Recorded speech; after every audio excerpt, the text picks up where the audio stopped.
네, 메르스 사태와 관련해서 알아보겠습니다. 오늘까지 보름째 확진 환자가 신규로 나오지 않았습니다. 또 사망자 또한 9일째 한 명도 나오지 않고 있습니다. 이 종식 국면으로 접어들고 있다는 이 분석도 나오고 있는데요. 위강현 앵커가 자세히 짚어보겠습니다. 네, 날짜별로 다시 한번 거슬러 올라가 보도록 하겠습니다.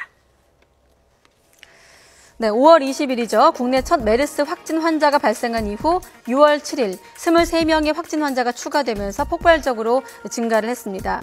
점차 감소하는 확진 환자는 지난 6일 이후 보름째 나오지 않고 있는데요. 메르스 바이러스의 잠복기가 2주라고 알려진 점을 감안해 보면 의미가 크다고 볼 수 있습니다. 자, 격리자 수로 한번 볼까요?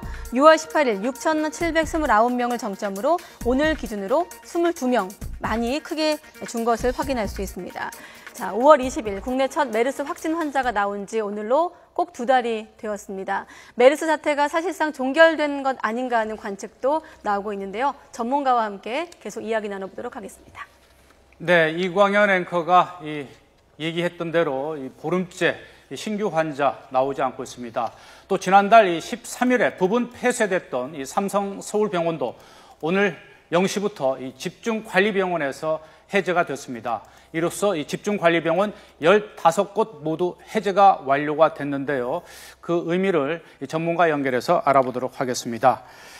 엄중식 한림대 강동성심병원 감염내과 교수 연결합니다. 교수님, 안녕하십니까? 예, 안녕하십니까? 네.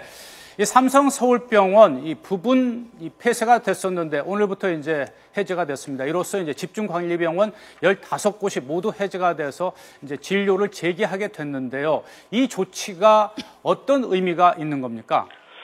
예, 아시다시피 상당히 많은 병원들이 이제 부분 폐쇄, 거의 완전 폐쇄에 가깝게 했던 병원들도 있는데요. 이 중에서도 삼성 서울병원은 아시다시피 가장 많은 환자가 발생을 하였고 또 가장 마지막까지 환자가 발생한 병원이었습니다.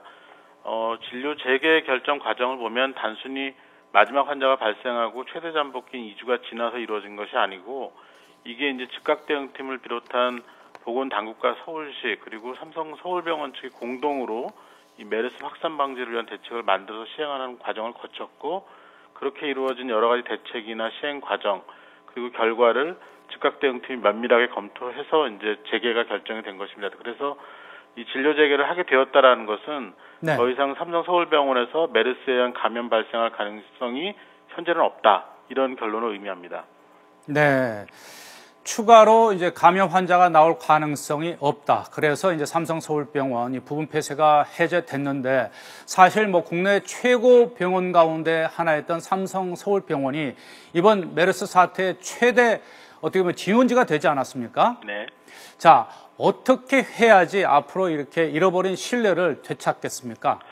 글쎄, 이게 제가 개인적으로 얘기할 수 있는 사안은 좀 벗어난 범위이긴 한데 결국은 메르스뿐만이 아니라 이렇게 병원 내에서 유행이 일어날 수 있는 여러 가지 상황에 대한 면밀한 대책을 세우고 또 그것을 진행하는 과정에서 이 정보들을 공유를 이 환자분들이나 아니면 주변에 있는 보건당국들과 같이 공유하면서 신뢰를 계속해서 구축을 하는 방법만이 이 삼성 서울병원뿐만이 아니라 메르스가 확진되거나 경유했던 병원들에서 이런 국민들에게 의료기관이 신뢰를 회복하는 그런 방법이 될 것 같습니다. 네, 이제 국민들의 관심은 이제 메르스 사태가 그야말로 언제 끝나느냐인데요.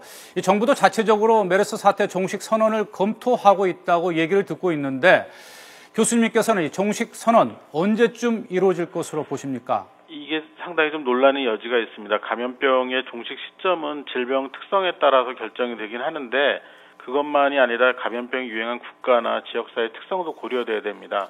메르스 자체만 보면 마지막 환자를 진단하고 격리해서 다른 접촉자가 발생이 차단된 상태에서 최대 잠복기의 2배가 지나거나 아니면 마지막 환자에서 메르스 바이러스 유전자 검사가 음성이 된 다음에 다시 최대 잠복기의 2배가 지나면 종식 선언을 할 것으로 예측이 되는데 네. 워낙 우리나라가 여기 유행 초기에 방역 실패에 대한 비판이 많았던 그런 이유 때문에 보건당국이 굉장히 보수적이면서 조심스럽게 결정을 하려는 것 같습니다. 그래서 8월 중에는 아마 종식 선언이 가능할 것 같은데 8월 초가 될지 8월 중순 이후가 될지는 이번 주에 논의를 거쳐봐야 될 것 같습니다. 네, 빠르면 8월 초, 늦어도 8월 중순쯤에는 정식 선언이 있지 않을까 이렇게 이제 조심스럽게 전망을 해주셨는데 혹시 지금 메르스에 감염됐다가 이제 완치를 받고 퇴원한 환자들, 후유증과 관련한 얘기들도 있던데요. 이런 부분은 걱정할 게 없겠습니까?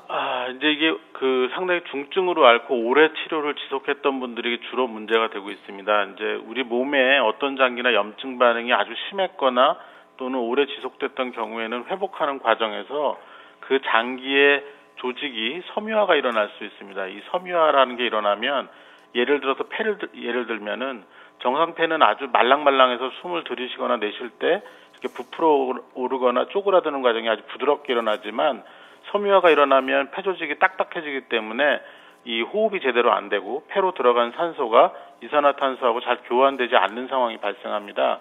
그렇게 되면 이제 호흡 자체에 장애가 생기고 이제 심하면 일상생활이 아주 불편하거나 불가능하게 되는데 이런 폐의 후유증이 남은 그런 환자분들이 일부 계신 걸로 알고 있기 때문에 이 부분에 대한 재활 치료나 어떤 다른 대안이 지금 필요한 상황으로 알고 있습니다.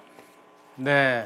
자, 그리고 홍콩에서는 요즘 이 독감 피해 때문에 매우 심각한 상황이던데요. 특히 이 홍콩 독감은 공기 중 전염 가능성까지 있다고 들었는데 참 우려되는 바는 혹시나 국내에서 이 홍콩 독감이 유행되거나 들어올 가능성은 없는지요? 이게 중국 남부 지역하고 홍콩에서 지난 겨울부터 시작된 독감, 그러니까 인플루엔자가 아직도 유행을 멈추지 않는 상당히 드문 상황인데요. 이 과정에서 사망자가 좀 많이 생기고 있습니다. 작년에 인플루엔자 백신을 접종을 했는데 이 인플루엔자 백신에 포함되지 않은 종류의 인플루엔자가 유행하는 것이 주 원인으로 파악이 되고 있는데 우리나라하고 홍콩 사이를 여행하는 인구가 굉장히 많기 때문에 이미 감염학회나 보건당국이 아주 예의주시하고 있고 환자 발생을 감시하고 있는 상태입니다. 우리나라만 보면 인플루엔자 환자 발생이 예년에 비해서 오히려 감소하는 통계 결과를 보이고 있지만 홍콩 여행을 하거나 여행을 다녀온 분과 접촉한 분 중에 열이 나거나 감기 증상이 있는 경우에 꼭 진단을 받아보셔야 되고 인플루엔자는 기본적으로 공기 감염이 일어나지 않습니다. 이것도 메르스처럼 비말 감염이나 접촉에 의한 감염이 생기기 때문에 손을 잘 씻고 또 호흡기 증상이 있을 때 마스크 착용하는 게 다른 사람한테 전파를 방지하는 방법이 되겠습니다.